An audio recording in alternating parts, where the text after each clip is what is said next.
You want to hear one confusing story? I'll try to say it quick because this is like take number 3 and it's just getting very lengthy.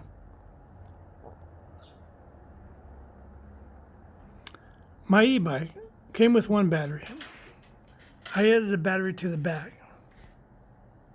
Worst case scenario, I can just go back to plugging in the back battery until it goes low, then plugging in the front battery.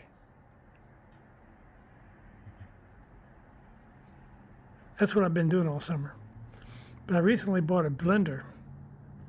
The first time I drove it, I said, well, I don't have any more power at all. And then I realized I didn't have the Aviton battery on. So I was only, even though I got a blender, I was only using one battery. So the second time I drove it, I got the battery light on the Aviton battery, and the back battery don't have an on and off switch. So I know for a fact both batteries were on, and I had about 20% more power. The grade at the bottom of the hill, I usually come up the grade full throttle with no pedaling. I come up that grade at 9 miles an hour. Today I came up that grade for the first time, 15 miles an hour. Here's my problem. Now, if I didn't have a problem with the continuity on my Aviton factory battery, I could just unplug my battery blender and then charge the back battery independently and charge the front battery independently. And that would not be that bad a deal, but my front battery's lost continuity. And I've played with it and played with it. It's like the cell phone deal. You gotta get the cable, bind it around this way, and then wrap it around the phone, and then it's just, and then you see it charging. It's one of those deals. That's what my Aviton factory batteries started doing. So here's my question. It's in parallel with my front battery.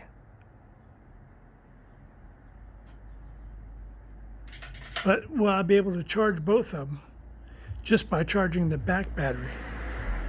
Because that port works fine and I can charge the back battery with no problem. But here's the problem. Here's the deal. The front battery doesn't charge when anything's on. Everything has to be off. I can be charging my backup battery and I can hit the button and turn the bike on. That's not the case on my factory Aviton battery. So I think it's going to make it impossible for me to plug in and charge my back battery and then using the battery blender, that flowing to the front. Because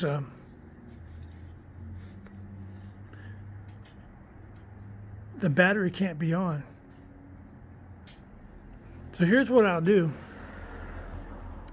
I'll plug in the back battery with the blender in place. And then I'll unplug everything. And then I'll plug only in the back battery and look at the charge. And then I'll unplug that and plug in the front battery and then look at the charge. And that's how I'm going to know if charging the back battery with the blender in place is going to charge the front battery.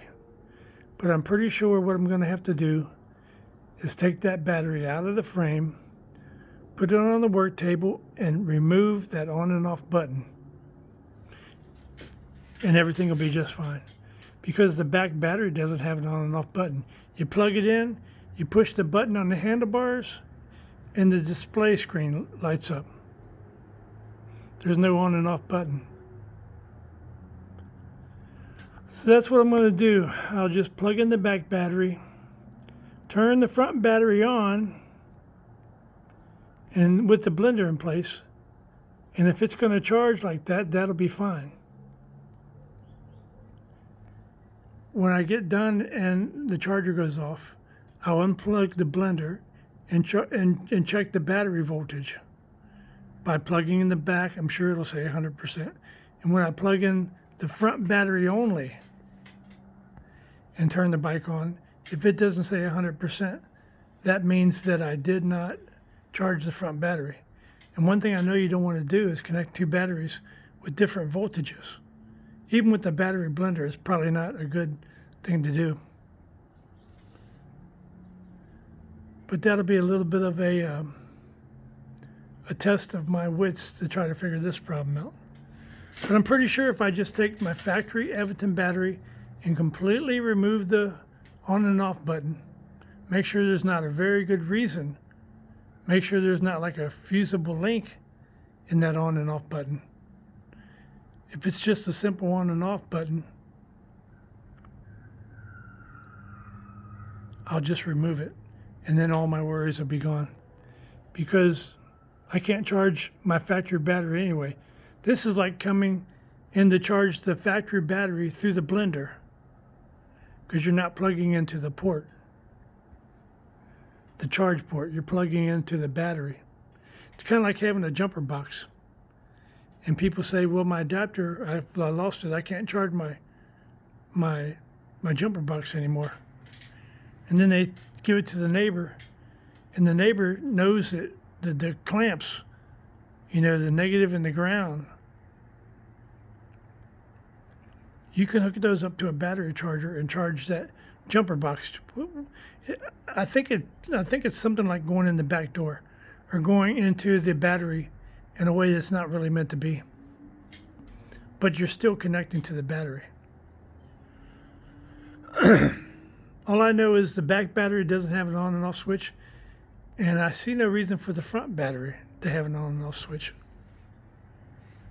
But it might charge. All I'll do is turn on my factory battery, try to charge the back battery, and I'll keep my hands on the battery blender and both batteries, make sure they're not getting hot. This should be an interesting day when I go to try that.